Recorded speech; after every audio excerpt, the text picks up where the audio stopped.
before us, how the pioneers did it, bringing food from the east to the west. We need to relearn the basics, because nobody knows basics. Nobody knows how to work the soil. No one knows how to find water underground. That's the basics. And that's what this is telling us to get back to. The basics, the understanding, and the knowledge that we've all lost. Your turn. Christina, you may have come up with the line of the century. Shooterette.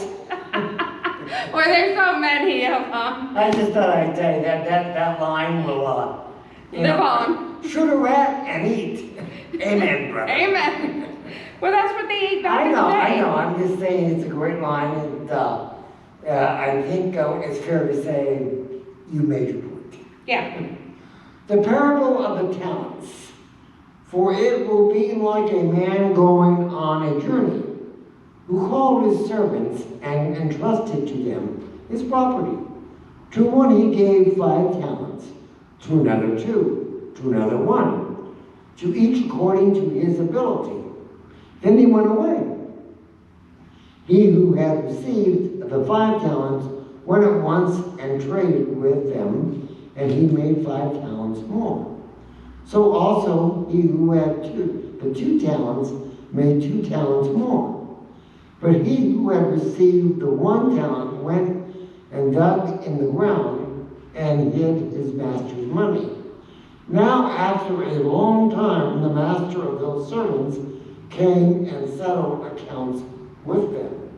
And he who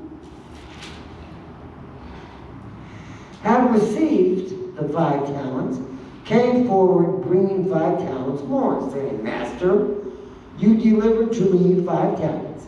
Here I have made 5 talents more. His master said to him, Well done, good and faithful servant. You have been faithful over a little. I will set you over much. Enter into the joy of your master. And he also who had the 2 talents came forward, saying, Master, you delivered to me 2 talents. Here I have made 2 talents more. His master said to him, Well done, good and faithful servant. You have been faithful over a little. I will set you over much. Enter into the joy of your master.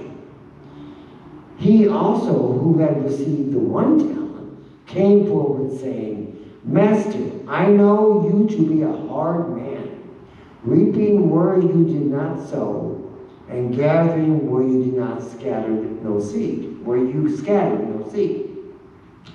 So I was afraid, and I went and hid your talents in the ground. Here you have what is yours.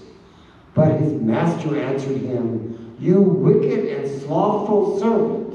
You knew that I reap where I have not sown, and gathered where I scattered no seed. Then you ought to have invested my money with the banker, and at my coming I should have received what was my own with interest. So take the talent from him and give it to him who has the 10 talents. For everyone who has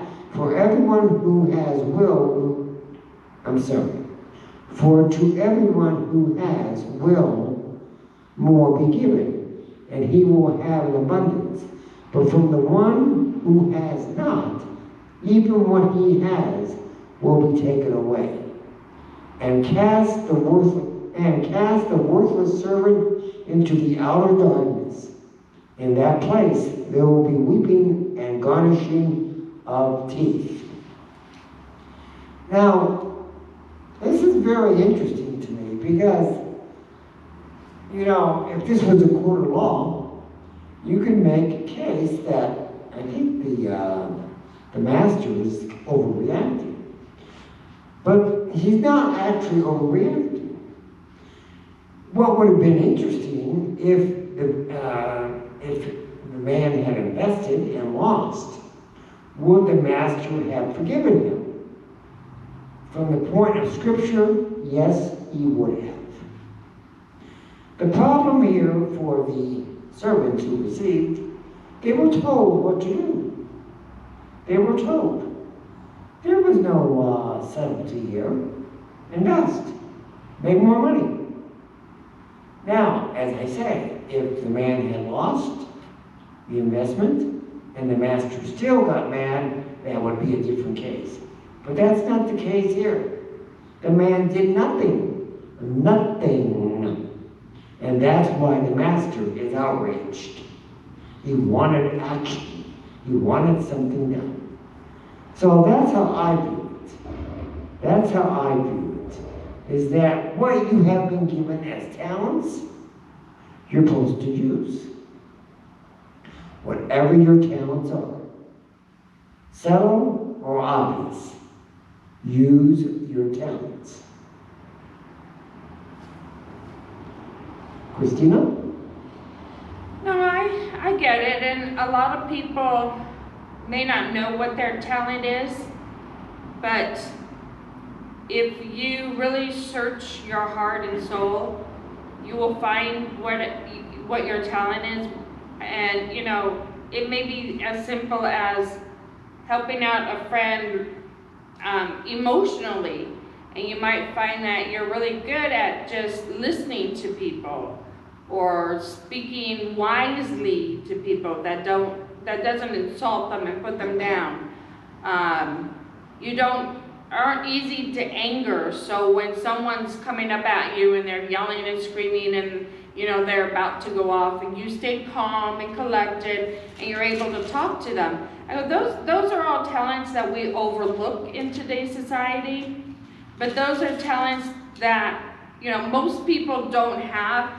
And when they see someone not reacting to someone, spitting in their face, yelling and screaming, and you know saying horrible words to them, you'll see that a lot of people are more drawn to you because it's like, wow, how did you stay so calm? How did you stay so collected? Then they want to learn from you, and you explain yourself to them, and hopefully that puts a seed in them to help them stay calmer in an event where someone is attacking them. That's it. Very good. The final judgment. When the Son of Man comes in his glory, and all the angels with him, then he will sit on his glorious throne. Before him will be gathered all the nations, and he will separate people one from another, as a shepherd separates the sheep from the goats. And he will place the sheep on his right, but the goats on the left. Then the king will say to those on the right, "Come, you who are blessed by my Father, inherit the kingdom prepared for you from the foundation of the world. For I was hungry, and you gave me food. I was thirsty, and you gave me drink. I was a stranger, and you welcomed me. I was naked, and you clothed me. I was sick, and you visited me. I was in prison, and you came to me." Then the righteous will answer him, saying, "Lord, when did we see you hungry and feed you, or thirsty and give you drink?